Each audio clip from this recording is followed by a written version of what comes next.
everything on the table. Welcome to Fort Fun Friday Facts, better known as I just hit the table again. We're gonna knock over the whole setup. He's having Mark and Brady Aspinall. We're living Colorado Elite, Berkshire Hathaway. I can read it backwards here. You can read it backwards. Welcome to this beautiful Friday. If you're looking outside and you're seeing some gray, look towards the foothills or the mountains, and it's stunning. This morning. It really is. Yeah. Right now we have a view of the fog coming up off of Horsetooth and kind of lingering in the mountain. It's amazing. The foothill peaks just over the top. It's absolutely beautiful. And so we just get to welcome you to this Friday. We trust you've had an amazing week, that you've taken some of the keys from Monday Morning Mindset and maybe attributed that to your week, day in and day out, and your week's ended a whole lot better than it started. I know mine did. Yeah, mine did too. It was great. So, I just completed a really big project, and the first stage of a really big project, and super proud of that. So I'm celebrating a little bit today. Mm-hmm. And yeah, so I hope you guys have had breakfast. I know we haven't. No, we we should. haven't. I mean, it's 9:20 and breakfast sounds delicious. And speaking of breakfast, I know, right? So Right. Village Inn here in Fort Collins does not exist in Fort Collins at the old location anymore. That we used to go and get my father his banana cream pie for his birthday. Happy birthday, Dad. It is today. Is there no other location in Fort Collins? I don't know. I haven't looked. But Gotta look real quick. it closed down, the one off of Harmony where we used to go get all of the pies. And that location, that building has sat vacant for a full year. And we've all been watching it, seeing what's maybe going to go in there, what maybe isn't. However, fear not, breakfast lovers, because another breakfast place that we love is now taking over that building. And so it is the original Pancake House right now that is located, if you will, east on Harmony. They are going to be moving to that Harmony location. It's going to add like 900 square feet of service, more parking, which if you've been to the original Pancake House where it's at now, the parking's tough. Terrible. The wait lines are long, but people do it because the food is fantastic. So now instead of 3 hours, it's going to be like 2 hours, 45 minutes. Yes. Yeah. Which is going to be That's awesome. 15 minutes off your wait time. That's amazing.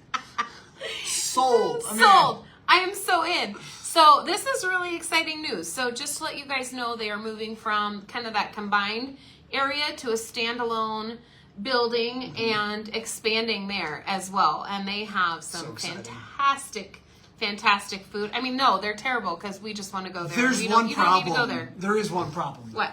I always overeat when we go there. That's true. That's why we haven't gone in a while, because I eat too much there. It's delicious. It's amazing. So good. Yeah. So, exciting news for those breakfast lovers. News. Or, I mean, we're breakfast lovers, we're brunch lovers, we're Brenner lovers. If you don't know what that means, shame on you. Shame on you. So, How dare you. Yeah, that's pretty exciting news for us here in Fort Collins that the Pancake House is going to be expanding. I'm super sad though. I really want my pies back from Village Inn. Yeah. Well, you'll have to go to Loveland or Greeley for that. So, Okay. sorry. All right. I mean, it's not that bad of a drive. Not that bad of a drive, No, but it's only Loveland. yeah, right. Yeah. That's true. It's just It's so fun. I made fun of when we first moved back up. I say moved back. I never lived in Northern Colorado until we moved up. Brandy obviously grew up here. But coming from Denver, where you drove a half an hour, 45 minutes for anything, we moved up and I heard people talking about, I don't want to go down to Loveland from Fort Collins. It's all the way down there. And vice versa of Loveland. I don't want to go all the way up to Fort Collins. I'm like, are you people kidding me? I get it now. I'm sucked in that. There are days where I'm like, I have to go to Loveland. I love Loveland, but the drive is not bad. It's nothing. It's easy. So get off your high horse with me. Let's go to Loveland. Let's get the Village Inn pies. and come back to wherever you are at. Yeah. Yeah. Cool. So there you go, Fort Collins. Breakfast, breakfast, breakfast. Well, what is going on in the real estate market, Brandy? You know what? I have no idea. No, that's a joke. Well, for the real estate market, it is what it is, which every year, this time of year, it slows down. It is Thanksgiving, Christmas, it is the holiday season, and people are bringing family in, and they are cooking up storms, and they're shopping, and they need all their space to hide their, they don't want to move all their stuff, so they need space to hide all of their gifts, you know. Yeah. Good news for sellers. The people that are out looking for homes are serious buyers right now. You don't have a bunch of looky-loos or people that are going to be wishy-washy if they decide to put an offer on the property and move forward. Positive for buyers. There may be an opportunity for, a little bit of a deal, but we haven't been able to really experience in the last number of years. Yeah. And so, it's can be a very positive time for both buyers and sellers. Yeah. And if you're looking for vacation homes or getting into the landlord type of rental type business, now is a great time. And speaking of, if you want to be an investor, we have some fantastic houses There's some amazing opportunities out there. around the world. I will share this. This is just fun. I will share this obviously in the Facebook feed, Yeah. but from loveproperty.com, they have a list of about 15 different abandoned mansions that are available for sale right now. Everywhere from a mansion in Kentucky to New York that are around 700 to 900,000 to a couple in France, Italy, Australia, even one in Montana where you get to own your private island in Montana. And it is, you open up the first picture of the home and it is stunning. Stunning. Absolutely stunning. Complete outside covered in stone. What makes this abandoned? Well, you click through and the next picture or two, it is very unfinished inside. It's very unfinished. It is cement Uh-huh. and nothing Nothing else. else. So for Well, no, it has the stairways. it has the stairways. It has the structure, but it's not finished inside. It doesn't have And it's- insulation. It's a beautiful island. It's a beautiful staircase. However, it can be yours on this private island for the low, low price of 72, not 7.2, $72 million. Now, if that price point's a little steep for you, we have another option. Here in our own backyard in Evergreen, there is the Greystone Estate that was built back in 1915. It's a beautiful estate, 55 acres in Evergreen. If you know Evergreen at all, you know that land is hard to come by up and around there. Usable land in a lot of times. And it's a stunning property itself. It's a little dated. However, you can find it on Zillow, Realtor, MLS, everywhere. Only 26 million, 26.75 So private island in Montana or 55 acres in Estes with your own pool. Evergreen. Or in Evergreen. Yeah, I said Estes, sorry. Yeah, In that's Evergreen. Although I'm a little confused about the pool side because we know Colorado in general, there's a lot of places where you could use your pool probably 8 months out of the year, but I would not put Evergreen as one of those places. No, I wouldn't either. No. However, Cool. it has it. So if that is something for your escape or what you would like to do, it is on there.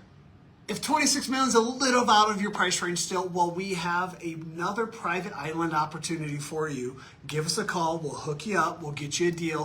In the Florida Keys, there is a private island, $2.5 million for your own island. This island is called Pretty Joe Rock, or also known as Seashell Key, and it's located just offshore of Marathon and is listed for the $2.5 million.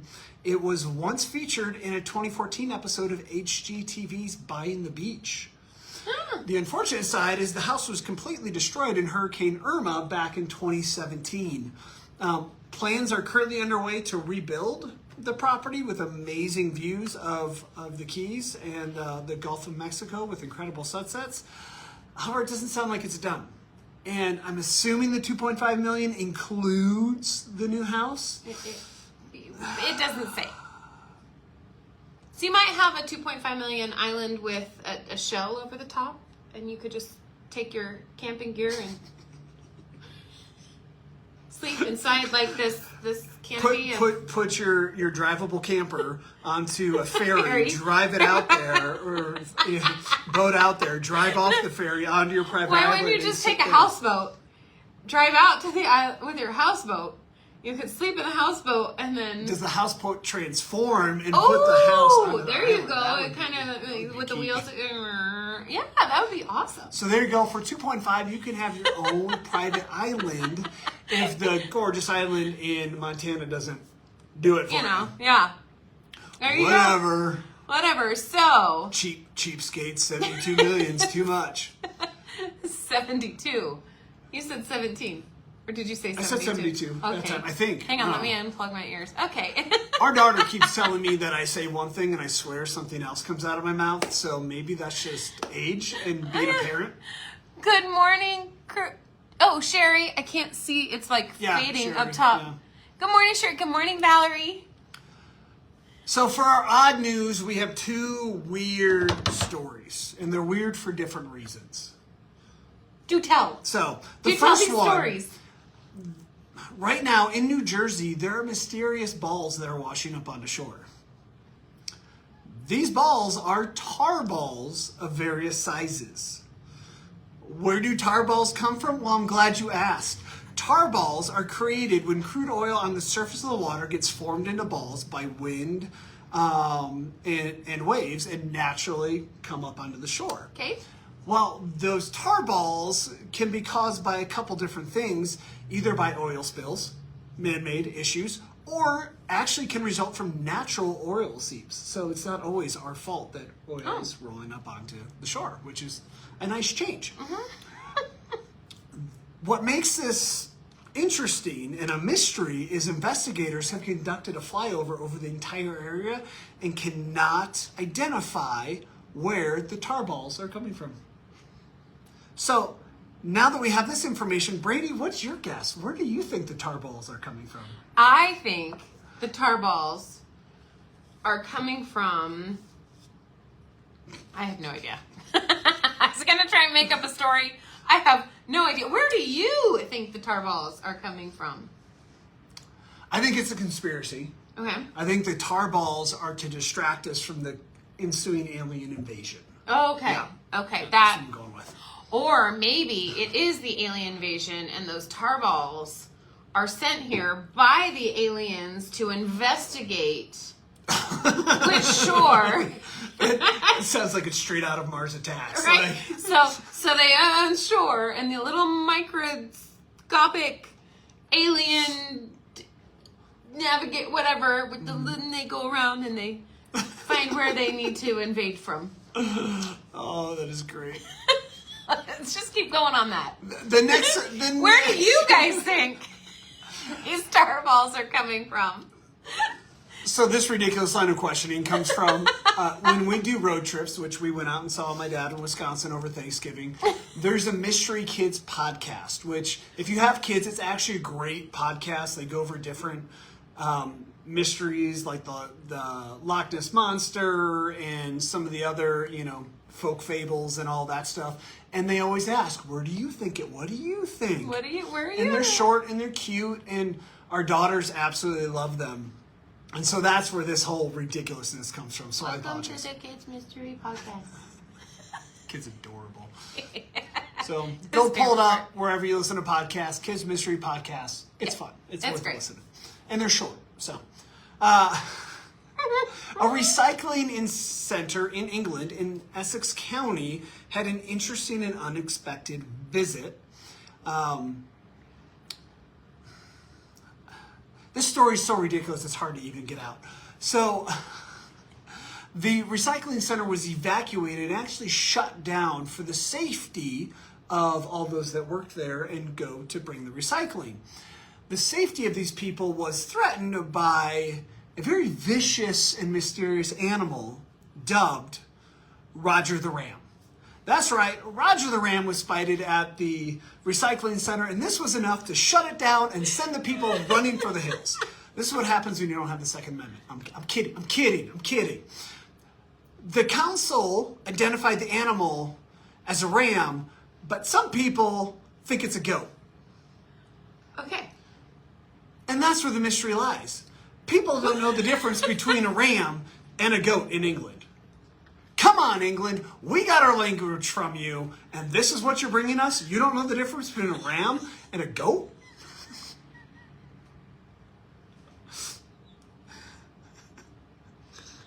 That's your story. That's not it. There's more to it. The animal was returned to its owner. Oh. But we still don't know if it's a ram or a goat. And the owner doesn't know if it's a ram. Apparently, they didn't think of asking him. Oh, Because it's not in the story. No, that's true. You should ask. So, did said goat escape and get into this recycling plant and terrorize? Like, how did it terrorize It the just said, workers so much so that they had to close it down it for literally safety just purposes? said it was spotted in the recycling center. And so they closed down And the so they closed down the entire Entire recycling recycling center center. over a goat. or ram. Or ram. We don't know. That's how good the news was this week, everyone. I'm sorry. Oh man. Well, But Okay. what's funny is the goat was identified as a ram. The goat, you like that? The goat was The goat was identified a- as is that a what they ram. say? The goat was identified. Okay. By personnel with the Essex Horse and Pony Protection Society. Why are you going to a horse person? Go to the Goat and Ram Protection Society, and then you'll know if you had a goat or a ram. Valerie, do This you is what have has to me comment on fired this? up. This is what has me fired up today. Valerie, would you go to the horse pony to identify a ram or a goat? I'm sorry, Turtle Rescue Society, can you tell me what kind of dog I have?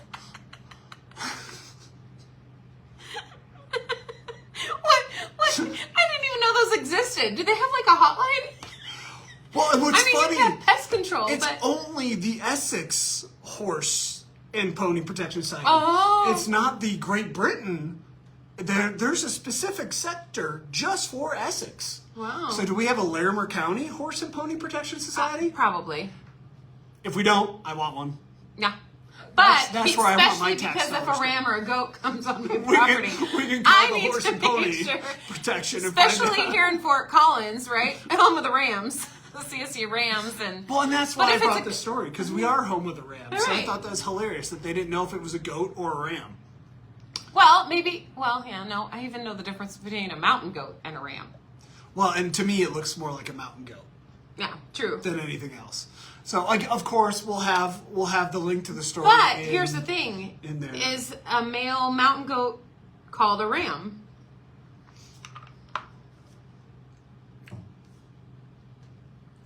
Next week for Fun Friday Facts, I gotta look this up.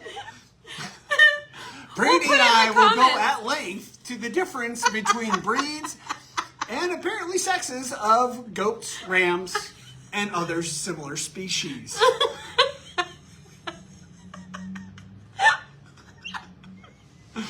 Oh my gosh. Oh, well, that's a wrap. Have an amazing week, everyone. Go out, enjoy the beauty that will be this weekend. 40-some degrees. Yeah.